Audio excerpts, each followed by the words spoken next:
Have you ever heard of the Mozart Effect?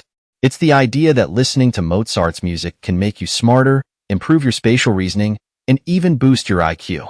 It sounds amazing, right? A quick fix for brain power. But is it actually true? Let's explore the science behind this fascinating claim. The idea started in the late 1980s with a small study.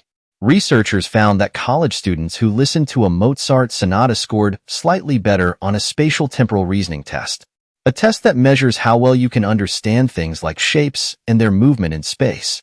The effect was temporary, lasting only about 15 minutes, but it sparked a lot of interest and fueled the popular belief in the Mozart effect. News spread quickly. Suddenly, Mozart was everywhere. Classical music CDs were marketed as brain boosters for babies and even pregnant women. Parents played Mozart hoping to give their children an academic edge. But the initial study was small, and many later studies have had mixed results. Some studies have replicated the original findings, showing temporary improvements in certain cognitive tasks after listening to Mozart. However, many other studies have found no such effect. Some have even shown that listening to other types of music, or even just relaxing quietly, can have similar benefits. The truth is, the results have been inconsistent. There's no consistent, reliable evidence that Mozart's music offers a special cognitive boost. So, what's going on? Why the mixed results? One explanation is that the initial improvements seen in some studies might not be specifically due to Mozart's music. The act of listening to any stimulating music, or even just taking a break and doing something relaxing, could have similar effects. It's possible that the initial study's positive results were due to factors other than the music itself, perhaps the mood it put the participants in, or simply a temporary increase in alertness.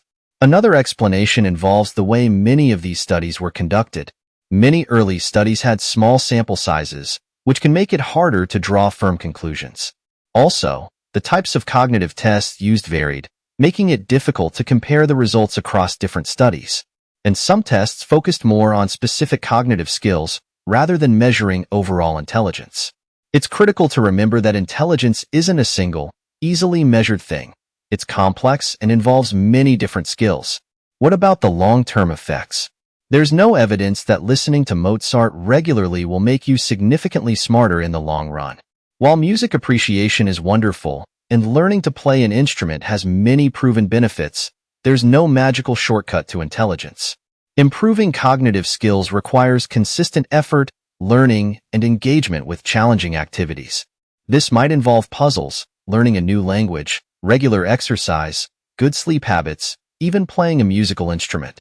So, while the Mozart effect captured the imagination, it seems that its ability to enhance intelligence isn't as significant as once thought.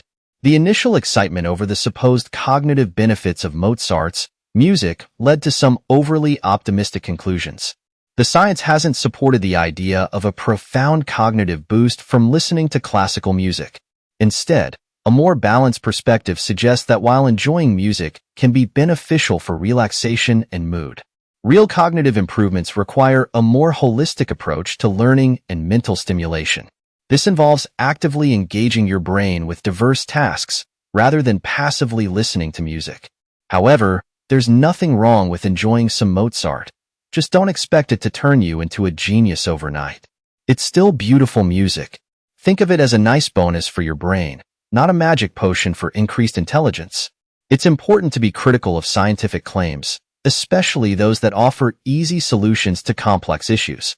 Always look for well-designed studies with large sample sizes and consistent results before accepting a scientific claim as fact. The story of the Mozart effect is a reminder that scientific findings are often complex and require careful interpretation and further research before drawing definitive conclusions. Be a critical thinker and always seek out well-supported evidence. The bottom line is that while a pleasant listening experience might improve your mood temporarily, there's no reliable scientific evidence to support the idea that listening to Mozart's music will make you significantly smarter or improve your overall intelligence. Focus on consistent learning, engaging activities, and taking care of your overall well-being for true cognitive enhancement. That's the real recipe for a sharper mind. And remember, enjoying music, whatever kind it is always a great thing.